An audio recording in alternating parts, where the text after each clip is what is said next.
Mag-ingat sa mabilis na pagmamahal. Be careful when you experience a quick love. Pero napakarami sa atin, hindi po ba? Nahuhulog sa patibong ng mabilis na pagmamahal. Halimbawa, nahuhulog ang loob mo sa isang tao kahit na alam mo may asawa ka, porket mas nauunawaan ka niya dahil mas mabait siya, dahil mas gwapo siya, o mas sexy siya, mas maganda siya. Agad pinipili mo siya at iniiwan mo ang tunay mong asawa. O kaya naman, minsan, mabilis tayong nagtitiwala. May nagsasabi sa iyo, dodoble ang pera mo. Mabilis na makukuha mo ulit, agad kang yayaman. Nagtitiwala ka. Yun pala, scam, na wala, na parang bula ang iyong pera. O kaya naman, minsan, mabilis tayong naniniwala sa advertisement. May nakikita kang magandang patalastas sa TV o kaya naman sa internet. Paniwalang-paniwala ka. Binibili mo. Pero pag dumating sa'yo, hindi mo kasya o hindi gumagana. Ayun, nabudol ka na. Naloko ka na. Mag-ingat tayo sa mabilis na pagmamahal. Dahil itong mabilis na pagmamahal na ito, madalas delikado at hindi totoo. Kung paano narinig din po natin sa ating kwento sa Ebanghelyo. Si Haring Herodes, napakabilis, minahal ang asawa ng kapatid niya. Napakabilis gumawa ng desisyon. Kinuha ang asawa ng kapatid niya. Nung sumayaw itong bata sa kanyang handaan, napakabilis din niyang mangako dahil nahumaling, nagandahan daw, nasiyahan dito sa pagsasayaw nitong bata. Napakabilis mangako kahit na kalahati ng kanyang kaharian. Pero tingnan niyo po, dahil sa mabilis na pagmamahal, ano ang nangyari? Ano ang resulta? Napasama siya at may nasaktan siya. Ang kanyang minahal, isang masamang babae na nagtanim ng sakit ng loob dito sa isang propeta, si San Juan, na nasasalita naman sa katotohanan. Nagsisi siya dahil sa mabilis na pagmamahal, mabilis na pangako dito sa dalaga. Dahil hiniling ng dalaga ay ang ulo nitong banat. Mag-ingat tayo pag tayo ay mabilis na magmahal. Dahil una, pag mabilis na dumating sa iyo, mabilis din na mawala. Napakarami po ng mga nananalo sa loto. Pagkatapos po ng 1, 2 taon, wala na pong pera. Mabilis dumating ang pera, pero mabilis din nawala. Dahil hindi naman pinaghirapan ang pera. Kung gusto mong magtagal ang pagmamahal, dapat paghirapan mo. Dapat maging mabagal ang pagmamahal. Pero pangalawa, mag-ingat sa mabilis na pagmamahal.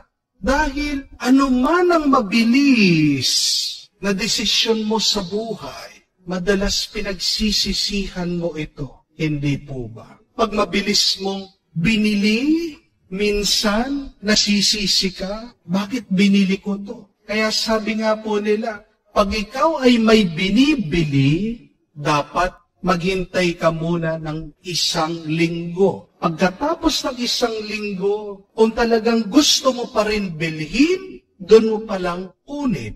Mag-ingat ka. Kasi baka meron kang binibili na hindi mo naman talaga kailangan. Nagsisisi ka bandang huli dahil ang iyong pagpili ay dala lang ng bugso ng iyong damdamin. Tandaan natin na ang Diyos, ang kanyang pagmamahal, mabagal din. At yan din ang sinasabi, hindi po ba naturo ni San Pablo, ano ba ang tunay na pagmamahal? Love is patient. Marunong magtiyaga, marunong maghintay. huwag kang magmadali. Ang piliin mo, ang tunay na pagmamahal, mabagal, hindi nagmamadali, hindi mabilis.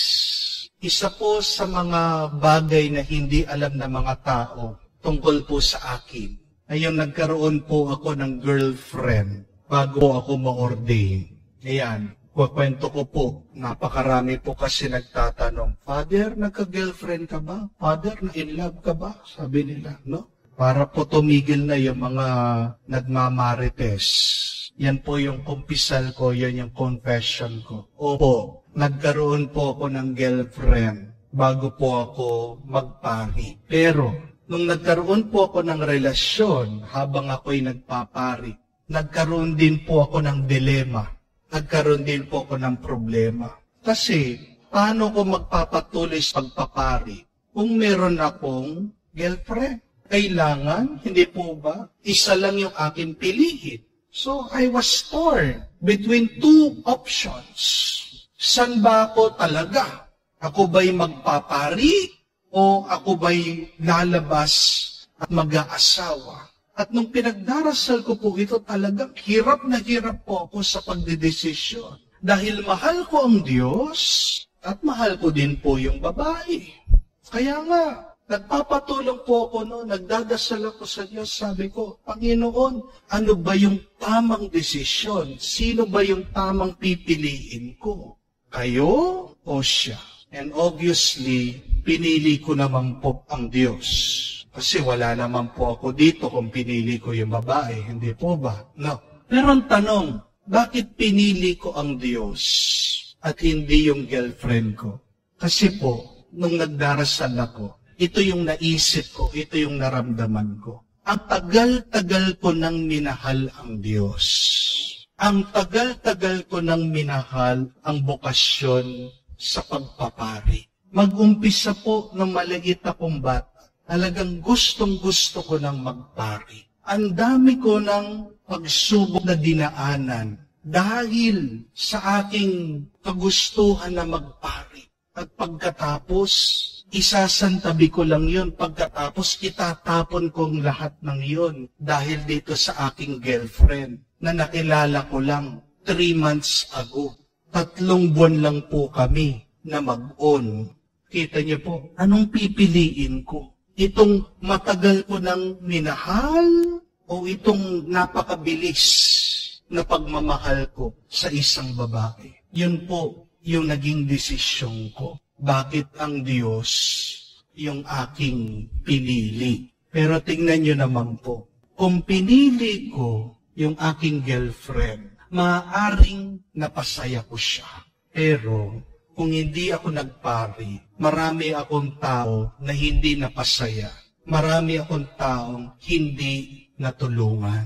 Pero dahil pinili ko ang Diyos, tingnan niyo po kung ano yung bunga, kung ano yung resulta. Oo, na-depress yung aking girlfriend, nalungkot po siya doon sa aking desisyon, nag-break kami. Pero dahil pinagpatuloy ko itong aking bukasyon, ang aking paglilingkod sa Diyos, pinili ko ito ng matagal na pagmamahal ko sa Kanya sa bukasyon. Anong naging bunga? Napakarami kong natutulungan na tao ngayon. Napakarami kong taong napapasaya dahil sa aking mga homilya. Kaya yan yung hamon sa atin. Mag-ingat ka. Pag nakakaramdam ka ng mabilis na pagmamahal, ang piliin mo yung matagal at mabagal na pagmamahal. Dahil yan galing sa Diyos. At pag ang pagmamahal ay matagal at mabagal, siguradong matibay yan at siguradong meron yang mabuting bunga.